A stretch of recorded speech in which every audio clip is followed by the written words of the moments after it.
Commander Zektar stood on the bridge of his warship, his 6 eyes scanning the reports from across the Galactic Council's territory. The reptilian officer's scales shifted from green to a worried orange as he read the latest intelligence updates.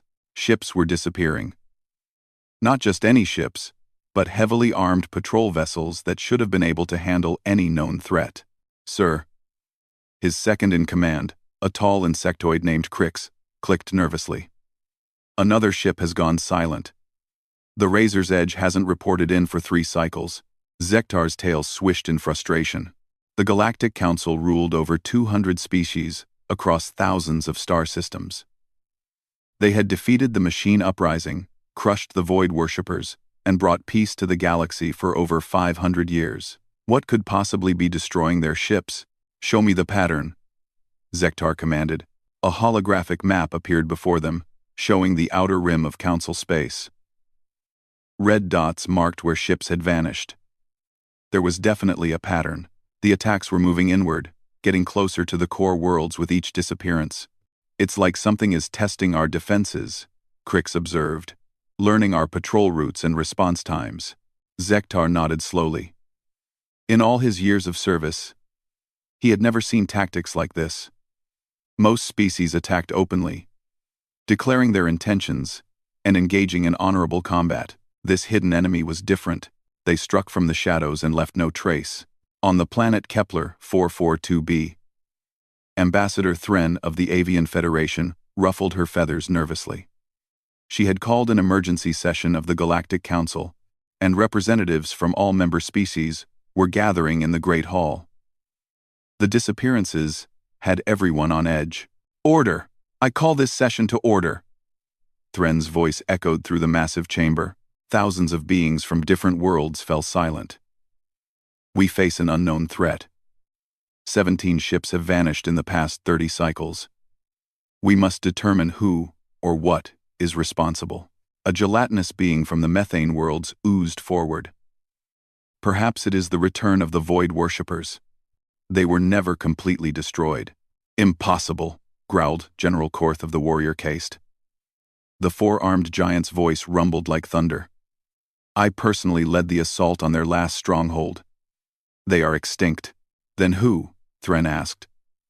"What force could destroy our ships without leaving any debris or distress signals?" An elderly scholar, one of the synthetic beings known as the Archived, projected himself into the center of the room.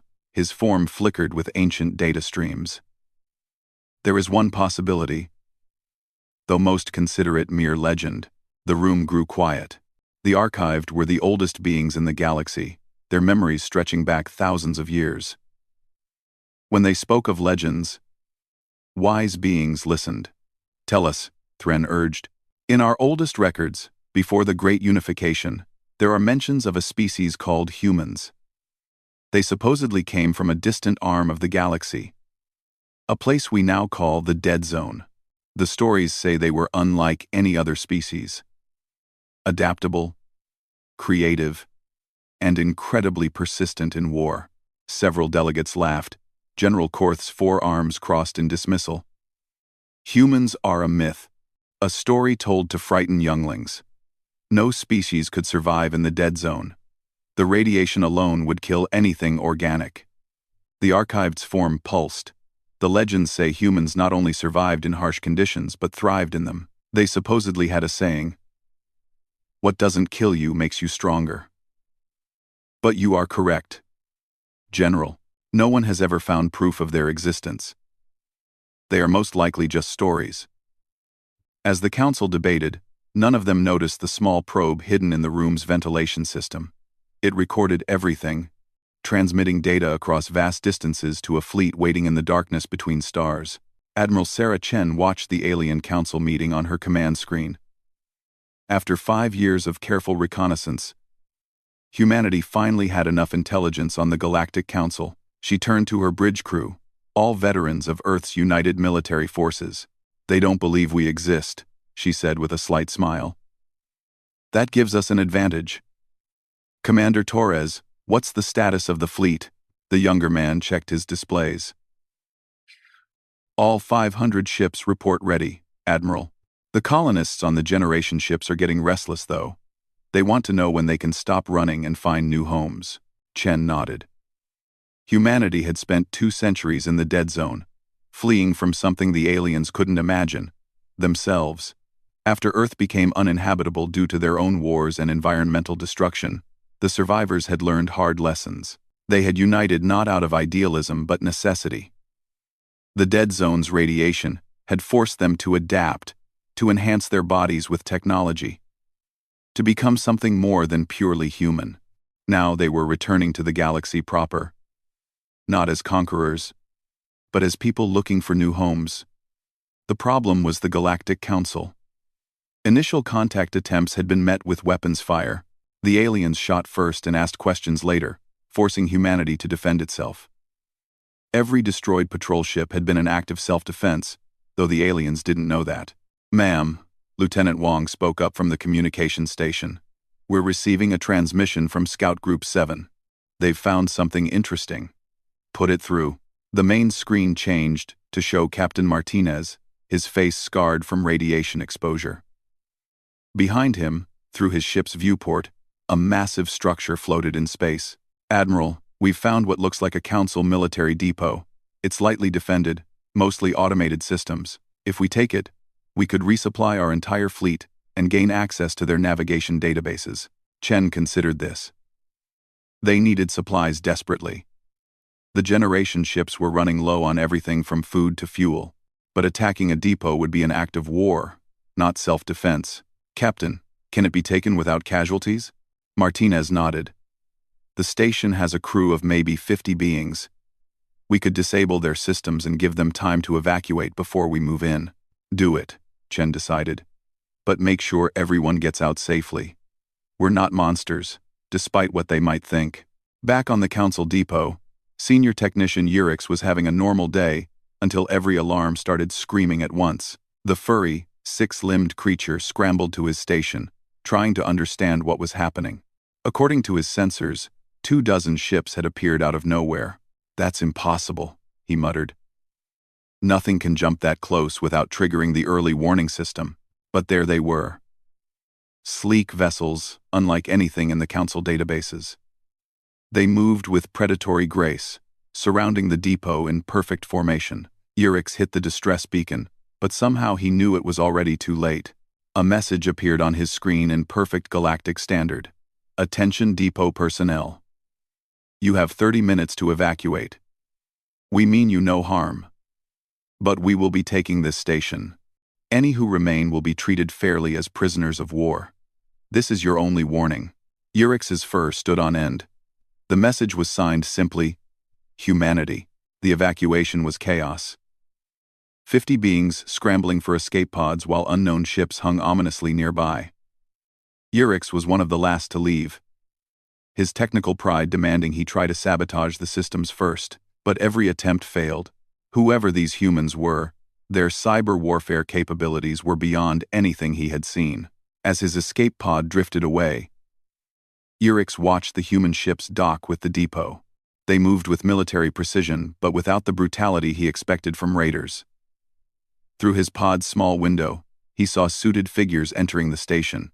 They were bipedal, roughly the same size as many Council species, but their movements were different: smooth, efficient, predatory. One figure stopped at a window and seemed to look directly at his escape pod.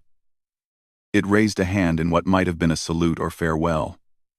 Then it turned and disappeared into the station. The news of the depot's capture spread through Council space like wildfire. For the first time in 500 years, someone had successfully attacked a military installation. The fact that no one had died only added to the mystery. What kind of raiders warned their victims to evacuate? On Kepler 442b, Ambassador Thren called another emergency session. This time, the mood was different. Fear had replaced dismissive confidence. Even General Korth looked troubled. "The humans are real," Thren announced unnecessarily. Everyone had seen the footage from the fleeing depot staff. "We must decide how to respond." 2. "We crush them," Korth growled. "Send the entire fleet. Show them the power of the Galactic Council." "With respect, General," the archived interjected. "We don't know their full capabilities. They took a military depot without firing a shot. Their cyber warfare systems are clearly superior to ours, and they showed mercy when they didn't need to. Mercy or weakness, Korth challenged. Perhaps we should try talking to them.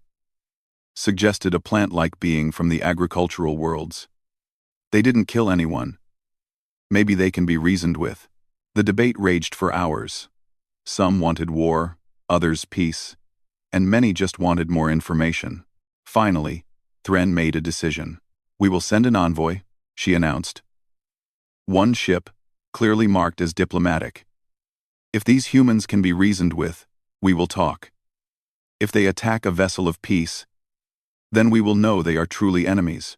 The chosen ambassador was Delin Pross, a shapeshifter known for successful negotiations with difficult species. His ship, the Harmony, departed 2 days later, heading for the last known position of the human fleet. Delin was nervous but curious. In his 1,000 years of life, he had never encountered a completely unknown species. His natural ability to shift forms might help in communication, assuming these humans communicated at all. The journey to the Outer Rim took 5 cycles. As the Harmony dropped out of hyperspace, Delen's pilot gasped. Where there should have been empty space, a massive fleet waited. Not just the 24 ships from the depot raid, but hundreds of vessels of all sizes. By the void, the pilot whispered. It's an armada, Delen steadied himself. Transmit the peace signal on all frequencies. Make sure they know we're diplomats. For long minutes, nothing happened. Then one of the human ships, larger than the others with what looked like command structures, began moving toward them. A message appeared on their screens. Diplomatic vessel. This is Admiral Sarah Chen of the United Earth Fleet. You will follow our escort to the command ship. Any deviation from the prescribed course will be considered hostile action. Acknowledge. Acknowledged, Delen replied, hoping his universal translator was working properly. The journey to the human command ship was tense. Delen studied the vessels they passed. Some were clearly military, bristling with weapons, but others looked different, massive, slow-moving ships that reminded him of the ancient colony vessels in museums. The human ship was enormous, easily the size of a council battleship. As the Harmony was guided into a docking bay, Delen saw his first humans up close. They wore armored suits, but through the helmets, he could see their faces. Bipedal, mammalian features, forward-facing eyes of a predator species. But there was intelligence there too, curiosity even. A group of humans waited as Delen and his small diplomatic team disembarked. The one in the lead, a female by his guess, removed her helmet. She had black hair streaked with gray, and eyes that seemed to take in everything. Ambassador Delin Pross, she said in accented but understandable galactic standard.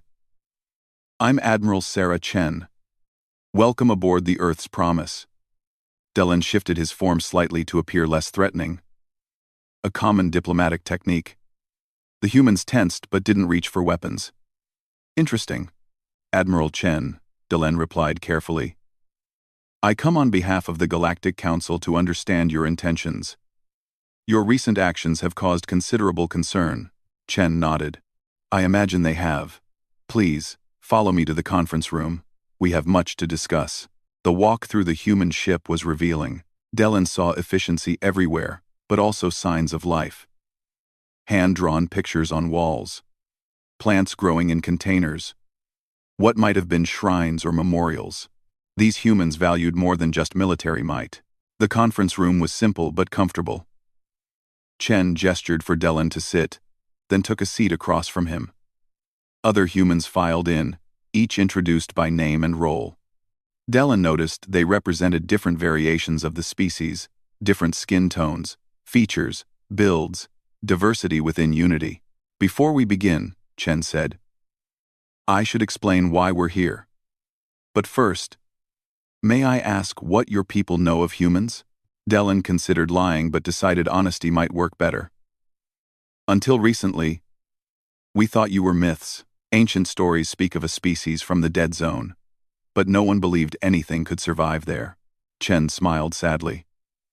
We almost didn't. Earth. Our homeworld is in what you call the dead zone. 2 centuries ago, we destroyed it ourselves. Wars, pollution, greed. We nearly ended our own species. The survivors fled in generation ships, living in radiation that should have killed us. But humans are adaptable. We changed, enhanced ourselves, learned to survive, and more importantly, we learned to work together. She gestured to a screen that showed images of dead worlds, ships held together by determination and desperate repairs. Children born in radiation suits. For 200 years, we've been searching for new homes. When we detected your council's signals, we hoped we had found civilization that might welcome us. Instead, your patrols fired on our scout ships without warning. We've been defending ourselves while trying to understand why. Dylan felt a cold weight in his stomach. You were refugees? Not invaders? 5 million humans live on those generation ships outside, Chen confirmed. Families who have spent generations looking for somewhere to call home. We took your depot because we needed supplies. Our children are hungry, Ambassador. Our ships are failing. We didn't come to conquer. We came to survive. The room was silent for a moment. Delen's mind raced. This changed everything. The Council had been preparing for war against invaders, not desperate refugees who had been fired upon first. Why didn't you try to communicate? He asked. We did, another human, identified as Commander Torres, spoke up. 17 times we transmitted peace signals. Each time, your ships opened fire. After the 5th attempt, we stopped broadcasting and started defending ourselves. Delen shifted uncomfortably. He would need to verify this, but something in the human's expressions suggested truth. The Council. We have protocols. Unknown ships are treated as threats. It's been policy for centuries. A policy that needs changing, Chen said firmly. Ambassador, we don't want war, but we will not let our people die in space because of your shoot-first policy. We need homes, trade, a chance to contribute to galactic civilization. We have much to offer. Technology, knowledge, perspective. But first, we need the shooting to stop. Delen studied the faces around him. These humans were dangerous. No doubt, but they were also desperate, intelligent, and apparently honorable. They could have destroyed the depot, killed its crew. Instead, they had shown mercy. I will need to communicate with the Council, he said finally. This is not what we expected, Chen nodded. We're prepared to negotiate. But understand, Ambassador, we've been running for 2 centuries. We're tired. Our people need hope. If the Council refuses to even talk, if they continue to attack us.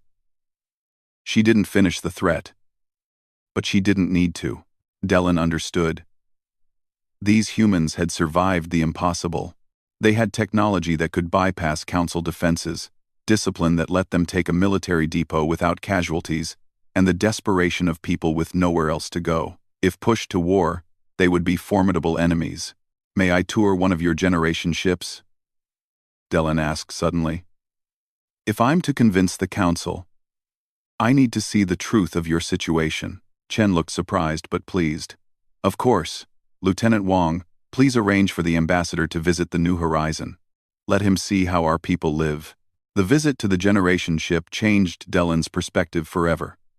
The New Horizon was massive but crowded, every space utilized. He saw families living in quarters smaller than his diplomatic cabin, children studying on tablets because there was no room for proper schools, elderly humans who had never set foot on a planet. But he also saw determination. Gardens grew in recycled air, using every spectrum of artificial light. Engineers kept ancient systems running with creativity and spare parts. Teachers shared knowledge, ensuring culture survived along with the species. These people had turned survival into an art form.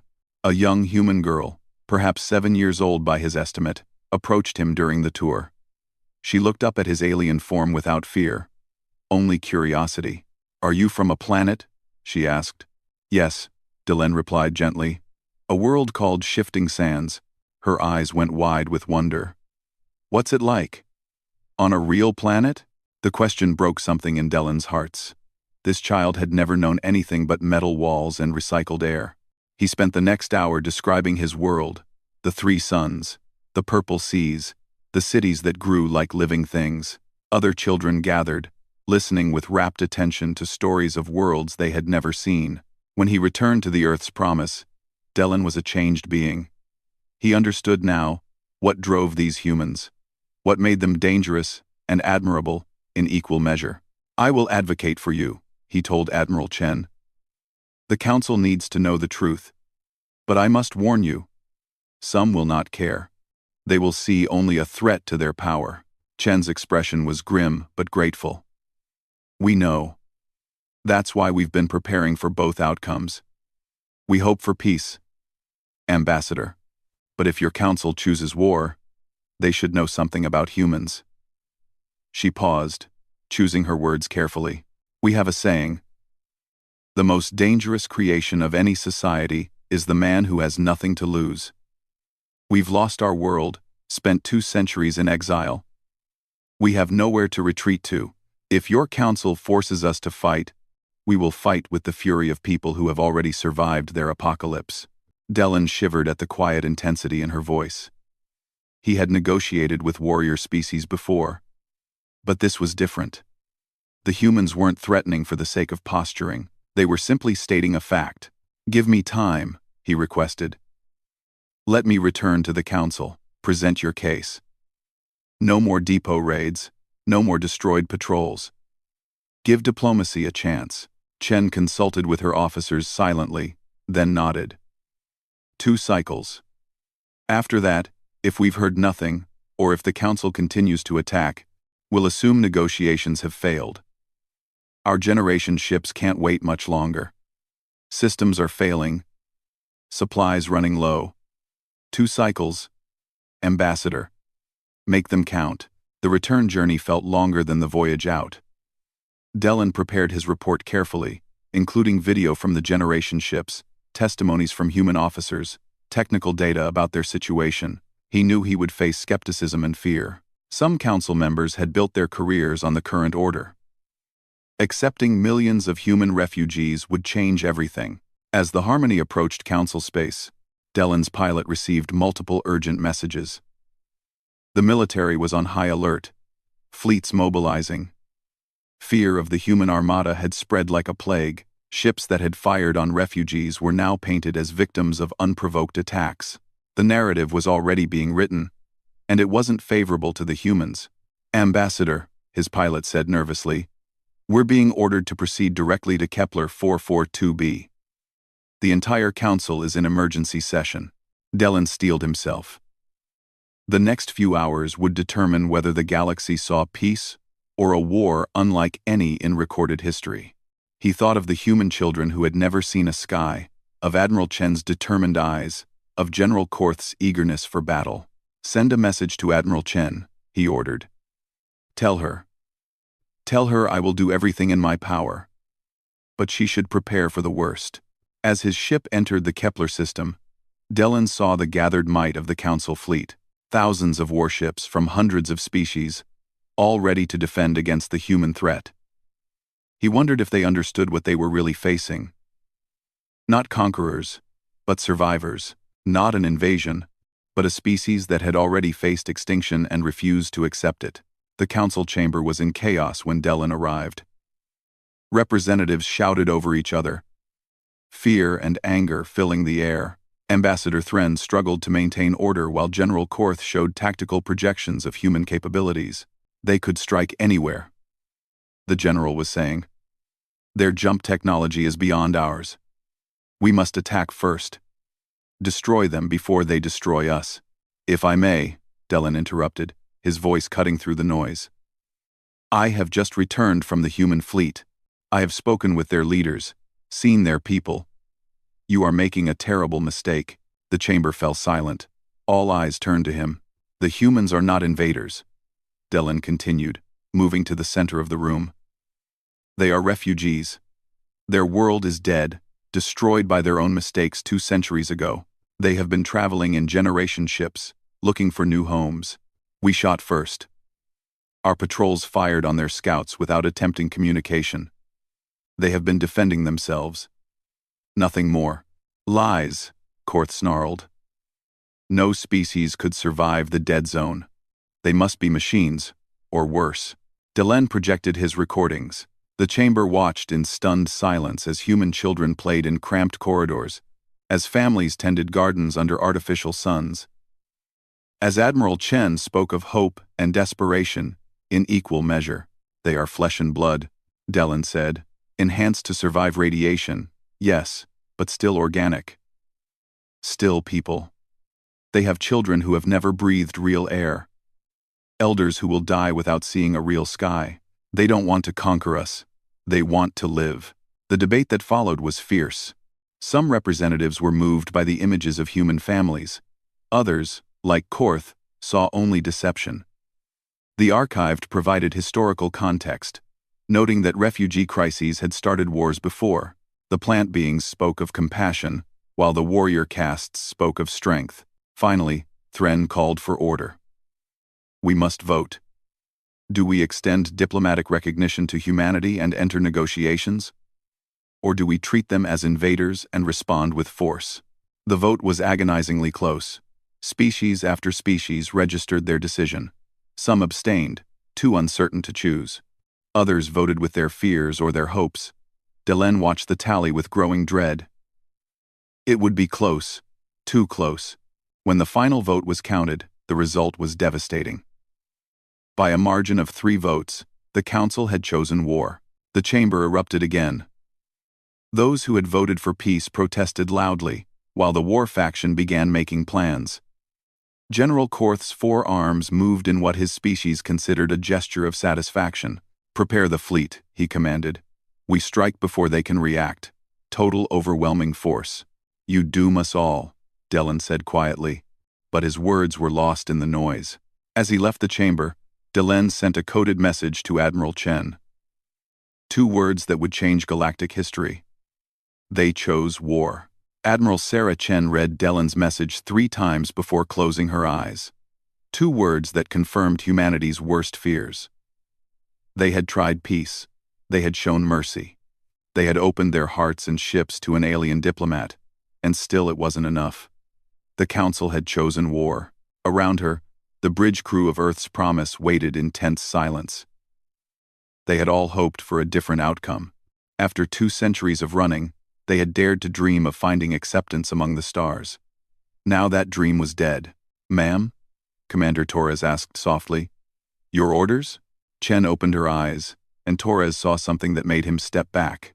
The Admiral's expression had changed. The diplomat was gone, replaced by the officer who had kept 5 million humans alive in the most hostile region of space. Signal all ships, Chen commanded. Code Black. Repeat. Code Black. All civilian vessels are to jump to emergency coordinates immediately. Military vessels form up in defensive positions. And get me Captain Martinez and the strike team commanders. If the Council wants war, they're about to learn why humans survived when we shouldn't have. Why? Across the human fleet, alarms sounded. Generation ships carrying families began emergency jump procedures, their massive forms disappearing into hyperspace one by one. Parents held their children close, not knowing if they would ever see a planet now. The dream of peace had lasted just long enough to hurt. Meanwhile, the 500 military vessels of the human fleet began a transformation. What had appeared to be cargo sections and communication arrays revealed themselves as weapons systems and shield generators. Humanity had hoped for peace, but prepared for war. They had learned that lesson the hard way on Earth. Captain Elena Martinez stood in the armory of her strike vessel, the Ghost of Mars. Around her, soldiers checked their equipment with practiced efficiency. These weren't just any soldiers. They were the survivors of the radiation wars, enhanced with cybernetics and genetic modifications that let them operate in conditions that would kill most beings. Listen up. Martinez addressed her troops. The aliens chose war. They had a chance for peace and threw it away. But remember, we're not them. We don't target civilians. We don't destroy worlds. We're going to hit military targets only. Show them what humans can do, but don't become monsters. The families on the generation ships are counting on us to win this war with honor. Her sergeant, a scarred veteran named Jackson, raised his hand.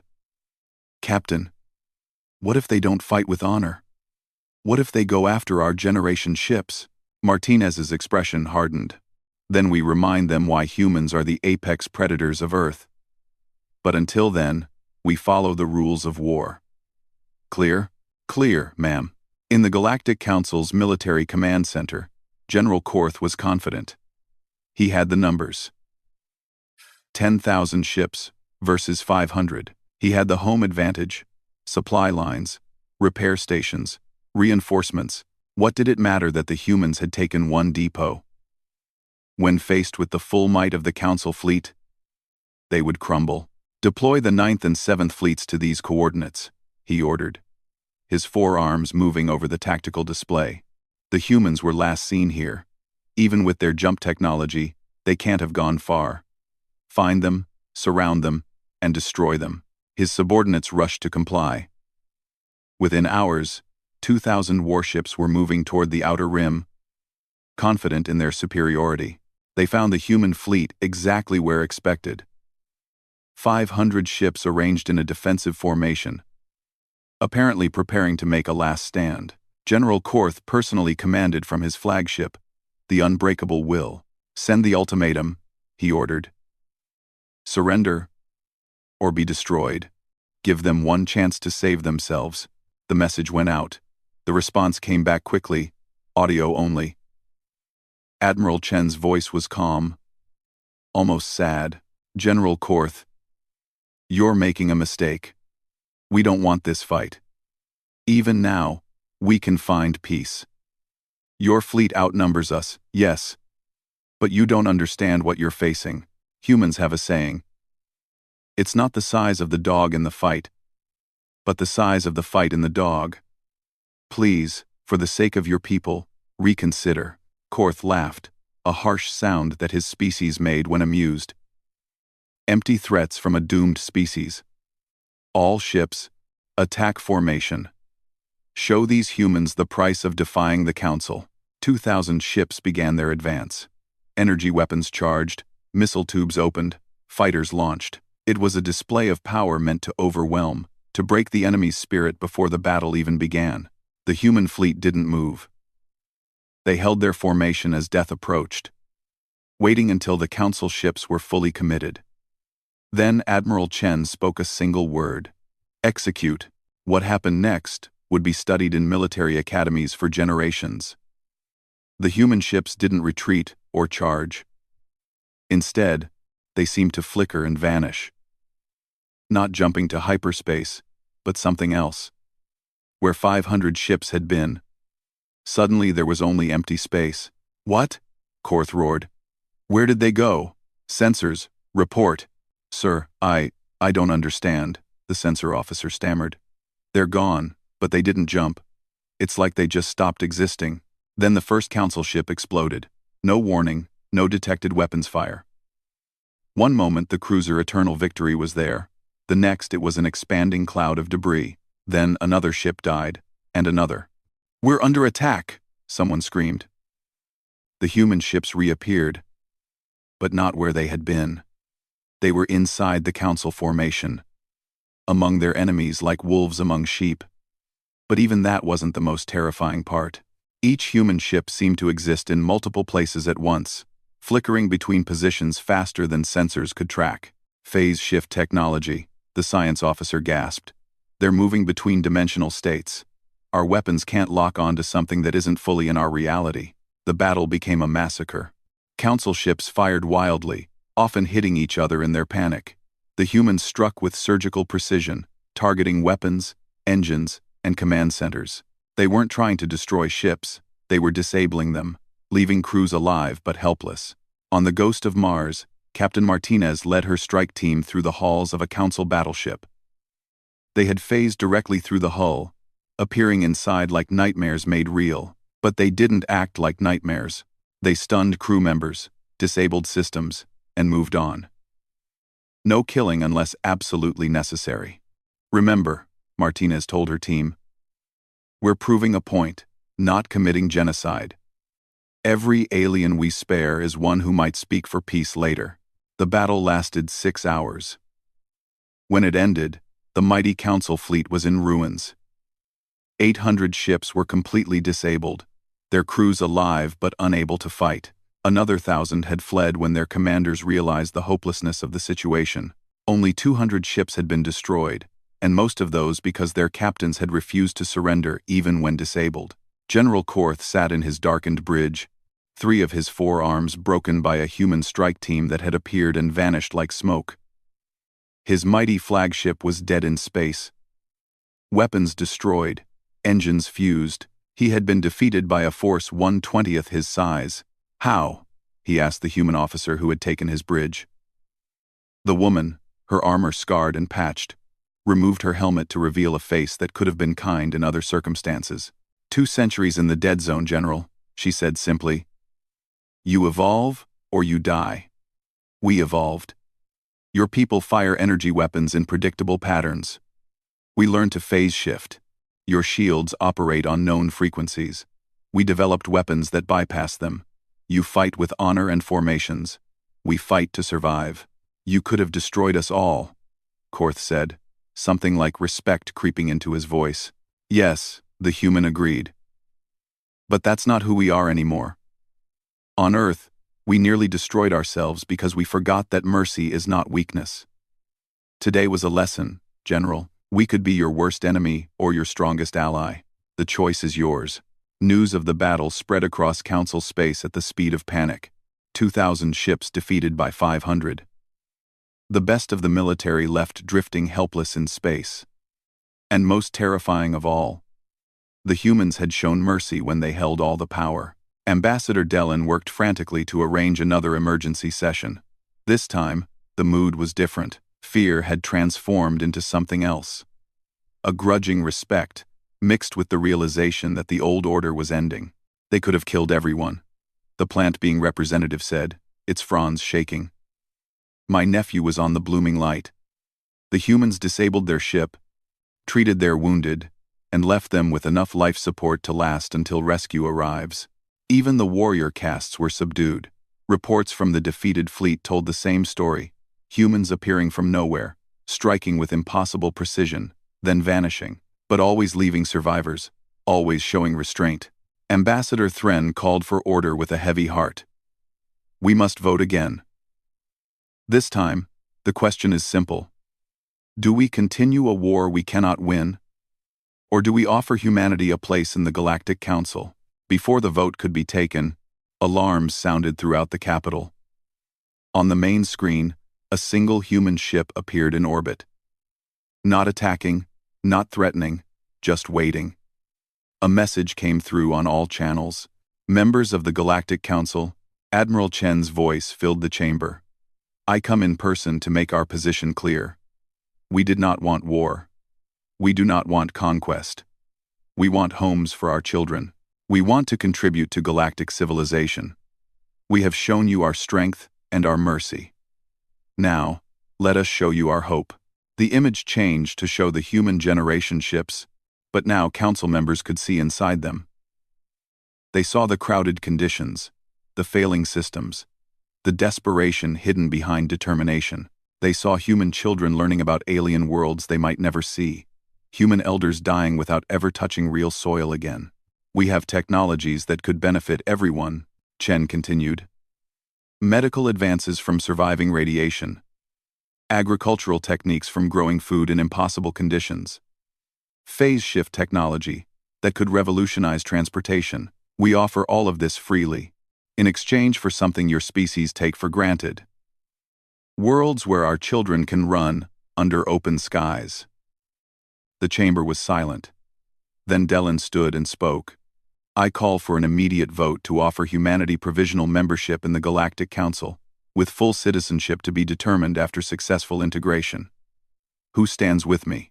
One by one, representatives stood. First the ones who had voted for peace before, then others who had been swayed by humanity's show of both power and restraint. Even some of the warrior castes stood, recognizing strength when they saw it. When the count was finished, the vote was unanimous except for 3 abstentions. General Korth, watching from his disabled flagship, received word of the vote. He thought of the human officer who had spared his life, of the phrase she had used, "Mercy is not weakness." Perhaps these humans could teach the galaxy something after all. Over the following weeks, integration began carefully. Human ships were assigned to empty systems on the rim, worlds that the Council had deemed too harsh for colonization, radiation-soaked planets, worlds with toxic atmospheres, places where the gravity was too high or too low for most species. The humans celebrated like they had found paradise. On a world designated K2374b, renamed New Hope by its colonists, humanity set foot on soil for the first time in generations. The planet's surface was scoured by radiation storms, its atmosphere toxic to most life forms. To the humans, enhanced and adapted over centuries, it was perfect. Sarah Chen, now bearing the title of Ambassador Admiral, stood beside Dellen as they watched human children play in the purple soil of their new world. The children wore minimal protection, their modified genetics handling radiation levels that would kill an unaltered human in hours. "They're laughing," Dellen observed, his form shifting to better observe the ultraviolet spectrum the children seemed to see in. "Your people are celebrating worlds that others would call death traps," Chen smiled, the expression softening her weathered features. "After 2 centuries in tin cans, anywhere with a sky is paradise. Give us 50 years, and these death trap worlds will be gardens. We've learned to make life thrive in impossible places." "The Council is still afraid of you," Dellen warned. "Some members think this is all an elaborate invasion plan." "Let them watch," Chen replied. "They'll see we keep our word. We'll transform these unwanted worlds, trade fairly, defend the innocent. In time, they'll understand that humanity's greatest strength was never our weapons or our technology. It was our ability to adapt, to survive, and to hope even in the darkest places." The first year was difficult. Cultural misunderstandings happened daily. Some species found human persistence annoying, while humans struggled with alien concepts of time and social structure. But slowly, integration began to work. Human medical technology saved a plague affecting the aquatic worlds. Human engineers helped repair ancient systems on station worlds. Human soldiers joined peacekeeping forces, their phase shift technology making them perfect for hostage rescue and anti-piracy operations. But perhaps the most significant change came from the children. In schools across Council space, human children sat beside alien younglings, sharing stories of life in the generation ships.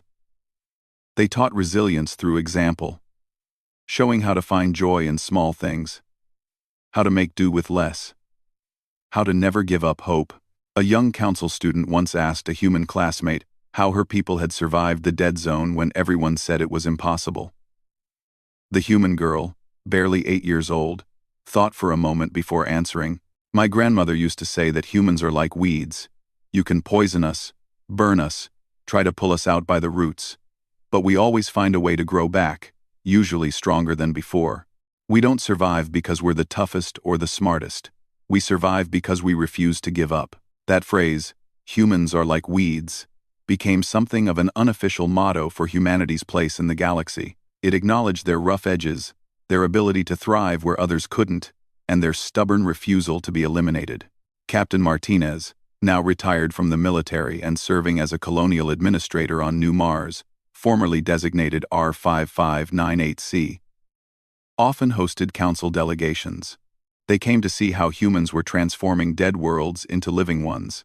"The secret," she would tell visitors as they toured underground gardens and atmosphere processors, "is that we don't try to fight the environment. We adapt to it, then slowly adapt it to us. It's a partnership, not a conquest." One visitor, a young officer from General Korth's species, asked her about the battle that had changed everything. "How did you defeat a force so much larger than your own?" Martinez looked thoughtful. "We didn't defeat them. We showed them that victory and destruction aren't the same thing. Any species can destroy. It takes wisdom to win without destroying. That's what humanity learned in the dead zone, That survival isn't about being the strongest, it's about being smart enough to make allies instead of enemies, to build instead of burn.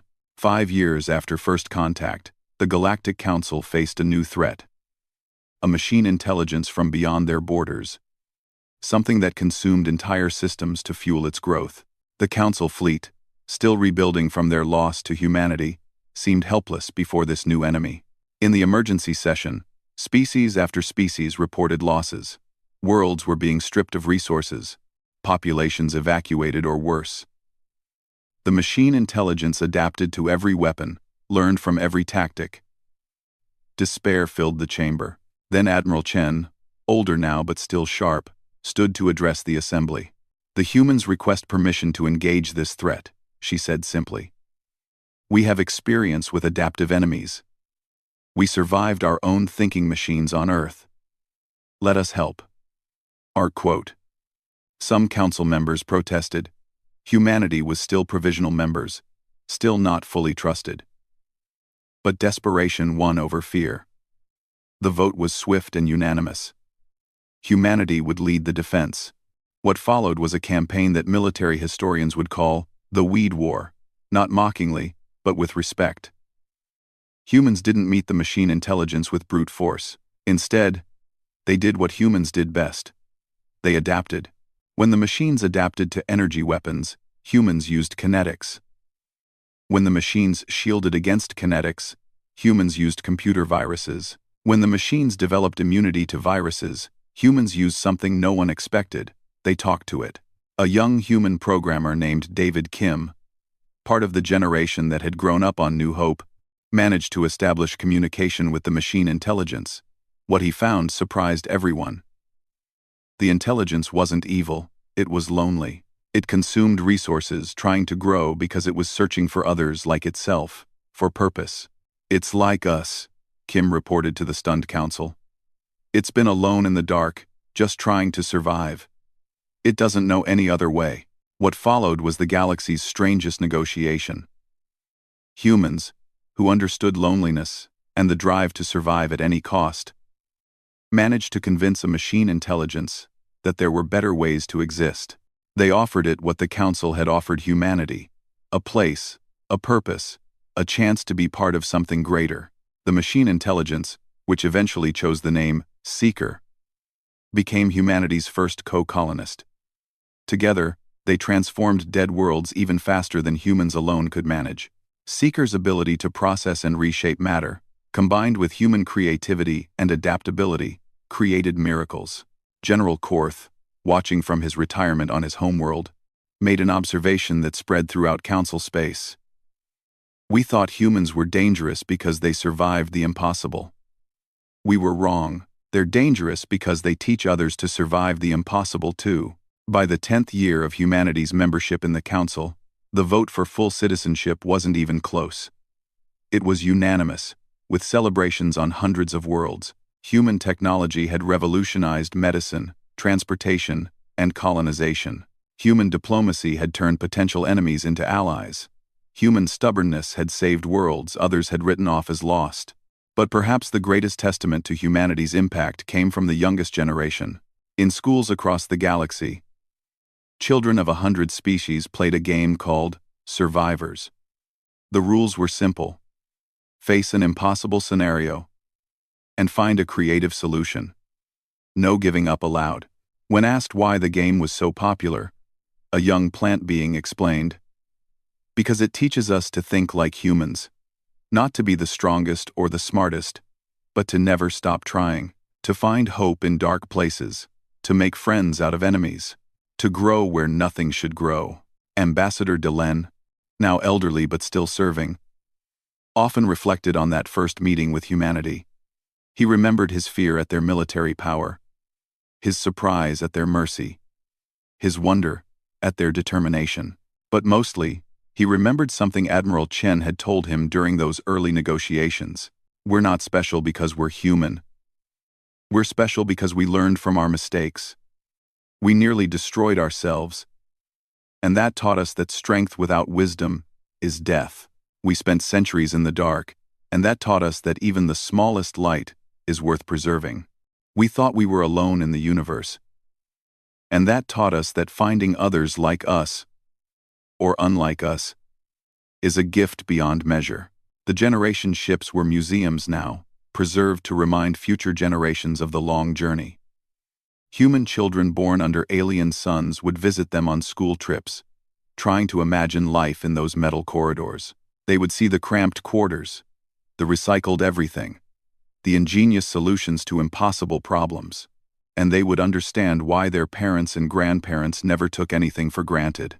Why human colonies celebrated Sky Day, the anniversary of when each world's first colonists stepped outside without suits. Why human ships always carried extra supplies for strangers in need. Why human diplomats always looked for the third option between surrender and destruction. The galaxy had learned an important lesson. Humans were indeed myths come to life. Not myths of conquest or destruction, but myths of persistence, of hope, of the absolute refusal to accept that anything was truly impossible. They were the species that looked at dead worlds and saw gardens, that met machine intelligences and saw potential friends, that faced the choice between war and extinction and somehow found a path to peace. And in the great archives of the Galactic Council, filed under First Contact Protocols, a new directive was added. When meeting unknown species, attempt communication before combat. Remember the humans. Today's enemy might be tomorrow's salvation. The stars, once cold and hostile, now seemed full of possibilities. And somewhere among them, on worlds too harsh for most life, human children played under alien suns, living proof that sometimes the best way to survive is to help others do the same. 25 years had passed since humanity first appeared at the edges of Council space. A full generation had grown up in a galaxy where humans were not myths, but neighbors, traders, and friends. The transformation was remarkable. But it hadn't come without challenges. On the council capital of Kepler 442b, a special ceremony was taking place. Ambassador Thren, her feathers now silver with age, stood before the assembled representatives to announce her retirement and her successor. Beside her stood a human woman in her 30s, born on New Hope, but educated across a dozen worlds. "I present Maya Chen Pras," Thren announced, the first human to serve as chief ambassador of the Galactic Council. Her election was unanimous, a testament to how far we've all come. Maya stepped forward, her bearing showing both human determination and the fluid grace learned from years among different species. She was the daughter of Admiral Chen and had been adopted into Ambassador Dellen's family line as well, making her a living bridge between species.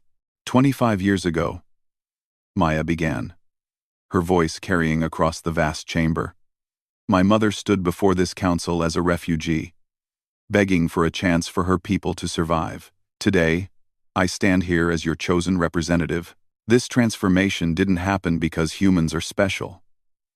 It happened because this council chose hope over fear, chose to see potential enemies as potential friends. That choice saved not just humanity, but all of us. Her words were punctuated by the arrival of urgent news. A probe at the galaxy's edge had detected something unprecedented. A massive structure moving through space, bigger than any ship or station ever built. Initial scans suggested it was heading directly for Council space, and it would arrive within a year. The mood in the chamber shifted from celebration to concern. Maya, just minutes into her new role, faced her first crisis. She handled it with the blend of human adaptability and diplomatic skill that had made her the unanimous choice. We need information, not panic, she declared. I propose we send a joint reconnaissance mission, our best scientists, diplomats, and yes, military personnel. But we go to learn, not to attack. We've seen what happens when we shoot first and ask questions later. On New Earth, formerly K2374b, the planet had indeed become the garden Admiral Chen had promised. The radiation storms that still swept the surface were harvested for energy. The toxic atmosphere had been partially terraformed, creating pockets of Earth-like conditions while preserving areas for the original colonists who had adapted to thrive in the harsh environment. Dr. Lisa Park, one of humanity's leading xenobiologists, received the call to join the reconnaissance mission. She was a second-generation colonist. her parents among the first to set foot on New Earth. At 40, she had spent her life studying how different species adapted to extreme environments, making her perfect for this mission. As she prepared to leave, her teenage son asked her a question that many were thinking. "Mom, what if it's something like what we were, refugees looking for a home?" Lisa hugged him close. "Then we remember what we learned. We offer them what the Council eventually offered us, a chance. But we also stay careful. Not everyone learns the lessons we did." The reconnaissance fleet assembled near the edge of Council space was unlike anything seen before. Human phase-shift ships flew alongside Council dreadnoughts.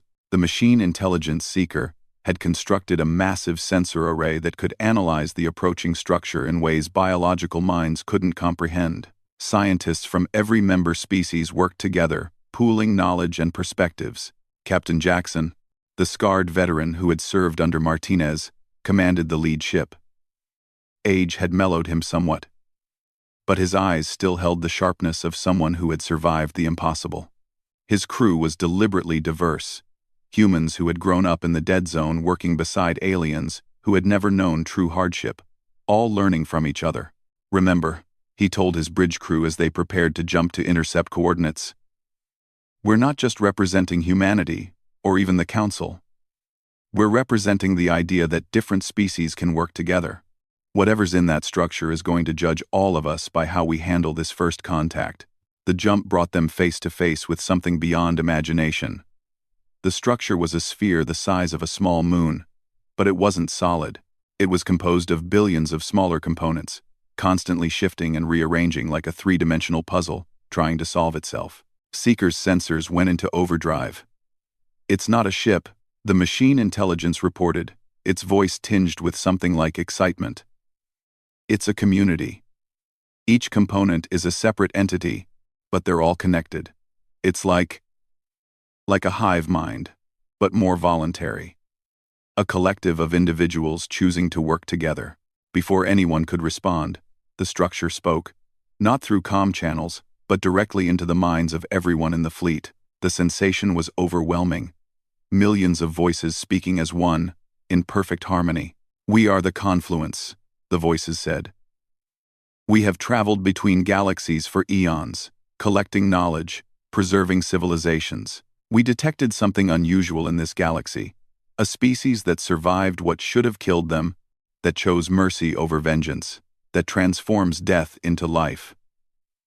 We have come to learn from these humans." The bridge erupted in surprised chatter. But Captain Jackson maintained discipline. "This is Captain Marcus Jackson, of the Galactic Council Reconnaissance Fleet. We welcome peaceful contact. The humans are just one of many species in our council. We would be honored to establish communication." What followed was the most complex diplomatic exchange in council history. The confluence was indeed a collective, but not a conquering one. They were scholars and preservers, entities who had watched countless civilizations rise and fall. They had come specifically because the story of humanity had reached them, a species that had nearly destroyed itself, survived against impossible odds, and then chose to help others rather than conquer them. Maya Chen Pross, monitoring from the council chambers, recognized the opportunity. "Invite them to send representatives to the council. Not as potential members yet, but as observers. Let them see how we work together." The next months were transformative. The confluence sent components of itself to every council world, not to invade, but to learn. They were particularly fascinated by the human colonies on harsh worlds, watching how humanity continued to adapt and thrive in conditions others avoided. On New Mars, a confluence component spent weeks with Captain Martinez, retired, learning about the philosophy of adaptive survival. "You don't just endure hardship," the component observed. "You transform it into strength. This is unprecedented in our experience." Martinez, now in her 70s but still sharp, smiled. "That's because most species learn to avoid hardship. Humans had nowhere to run.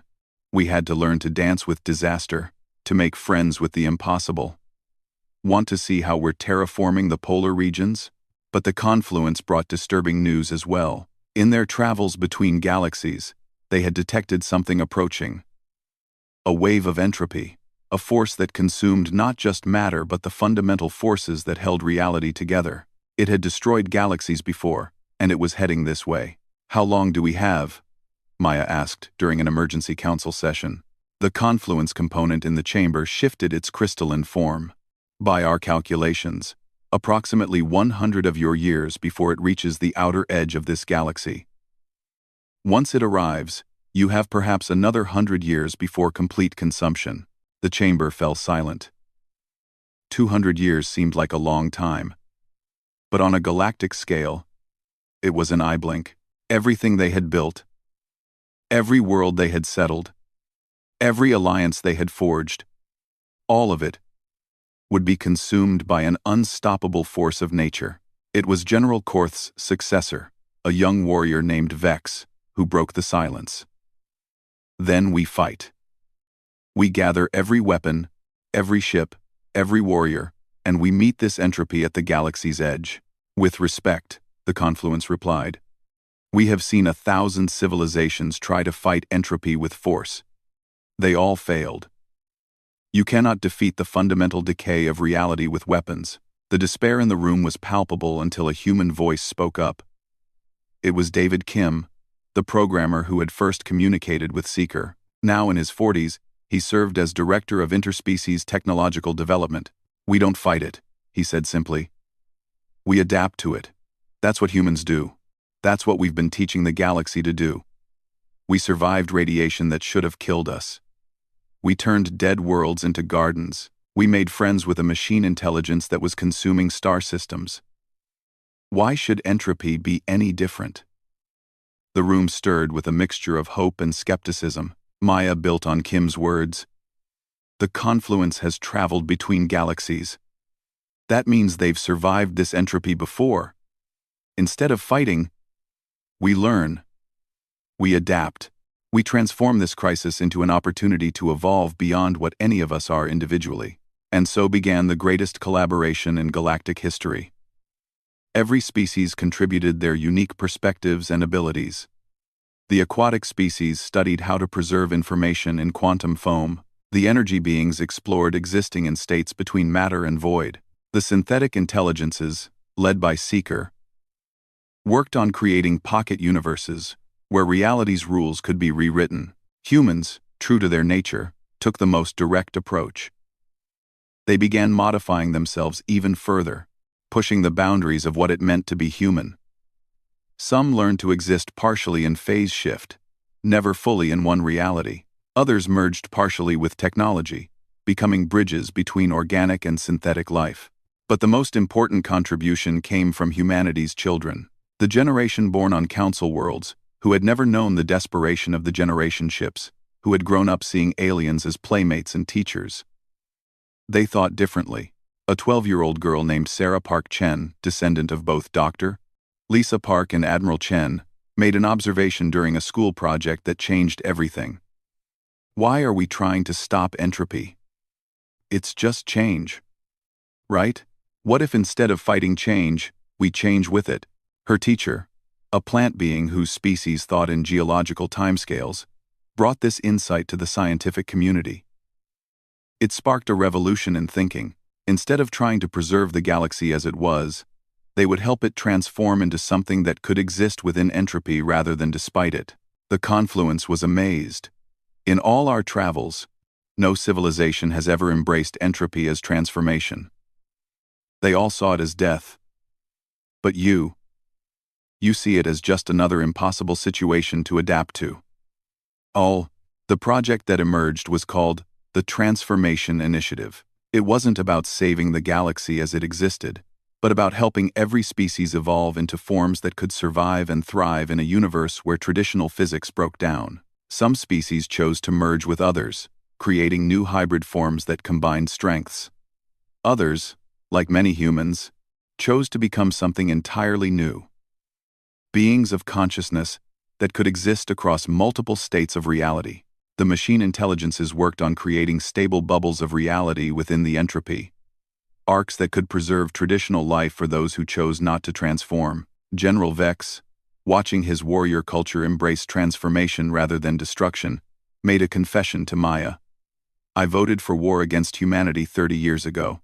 I thought strength meant the ability to destroy. Your people taught us that true strength is the ability to change, to help others change. I was a fool. Maya smiled. We were all fools in our own ways. Humans thought we had to conquer Earth to survive, and nearly killed ourselves. The Council thought they had to destroy us to stay safe. The Confluence thought entropy could only be fled from, not embraced. Wisdom isn't about never being foolish. It's about learning from our foolishness. As the decades passed, the galaxy transformed. The harsh worlds humans had colonized became laboratories for extreme adaptation. The generation ships, those old symbols of desperate survival, were retrofitted as transformation centers, where species could safely experiment with new forms of existence. Captain Martinez lived to see the 100th anniversary of First Contact. Ancient by human standards but kept vital by medical advances, she spoke at the commemoration. We called ourselves weeds, she said, her voice still strong. Stubborn things that grow where nothing should grow. But weeds do something else. They prepare the soil for other plants. They break up hard ground, add nutrients, make it possible for a garden to grow where there was only bare rock. That's what humanity did. We didn't conquer the galaxy. We taught it how to grow in impossible places. The entropy wave arrived on schedule. A wall of unreality that dissolved traditional matter and energy. But instead of fleeing or fighting, the transformed galaxy welcomed it. Beings who had learned to exist between states found they could swim in entropy like fish in water. The arc bubbles created by the machine intelligences floated like islands of stability, connected by networks of consciousness that entropy couldn't dissolve. The Confluence, preparing to continue their eternal journey, paused to observe. We have recorded 1 million civilizations, they told the Council in one of their last communications. None have done what you've achieved. You didn't just survive entropy, you made it part of your evolution. This will be the story we carry to other galaxies, other realities. The story of the humans who were myths, who became real. Who taught a galaxy that impossible is just another word for opportunity. Maya Chen Pros, now existing as a consciousness that could be human, alien, or something entirely new as needed, gathered with the other leaders for a final traditional meeting before the old reality faded completely. Our ancestors feared the dark between stars, she said. They built fires to hold it back, then ships to cross it, then civilizations to fill it. Now we're becoming something that doesn't fear the dark because we've learned to be our own light. That's humanity's gift to the galaxy. Not our weapons or our technology, but our simple refusal to accept that anything is truly the end. Ambassador Dellon, preserved as a pattern of consciousness within the new reality, added his thoughts.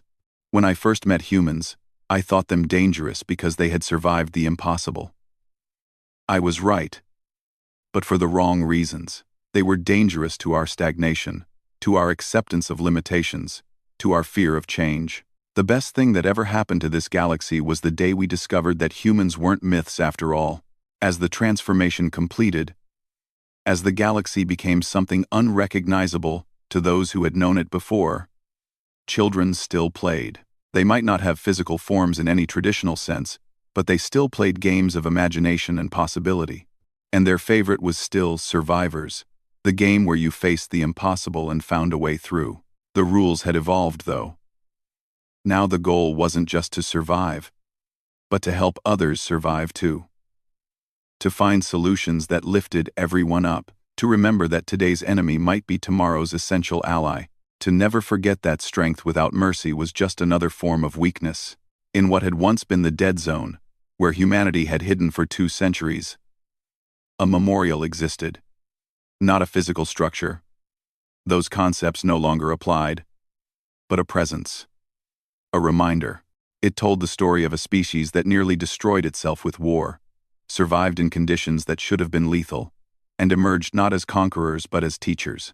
The inscription, translated into every form of communication that existed in the new reality, was simple. Here, humanity learned the most important lesson of survival. The only way to truly defeat an enemy is to transform them into a friend. The only way to overcome the impossible is to help others do the same. We are all weeds in the garden of eternity, growing where nothing should grow, preparing the ground for wonders yet to come. And in the spaces between spaces, where entropy and order danced together in patterns no traditional mind could comprehend, consciousness continued. Humans and aliens, machines and organics, all transformed into something greater than the sum of their parts. They had faced the ultimate extinction and chosen evolution instead. The myths had become real. The real had become mythic. And somewhere in the vast dance of transformed existence, the story continued. Of a species that refused to die, a galaxy that learned to adapt, and a future where impossible was always just the beginning of possible. The confluence carried the story outward, to other galaxies facing their own impossible challenges. And always, the tale began the same way. Let us tell you about the humans, who thought survival meant conquest, until they learned it meant transformation. Let us tell you about a galaxy that chose hope over fear. Let us tell you how the impossible became inevitable, one adaptation at a time. In the end, humanity's greatest achievement wasn't surviving the dead zone, defeating the Council fleet, or even helping the galaxy transform to survive entropy. It was teaching a simple truth that echoed across realities. Sometimes the most dangerous thing in existence is an idea whose time has come. And the idea that came with humanity was beautifully, dangerously simple. There is always another way. The stars had gone out, replaced by something stranger and more wonderful. But consciousness persisted, evolved, thrived, and sometimes, in the quantum foam dreams of the new reality, children who were no longer children, in any traditional sense, still played, still learned, still grew. They were all weeds now, growing in the impossible garden at the end of time, and they were beautiful.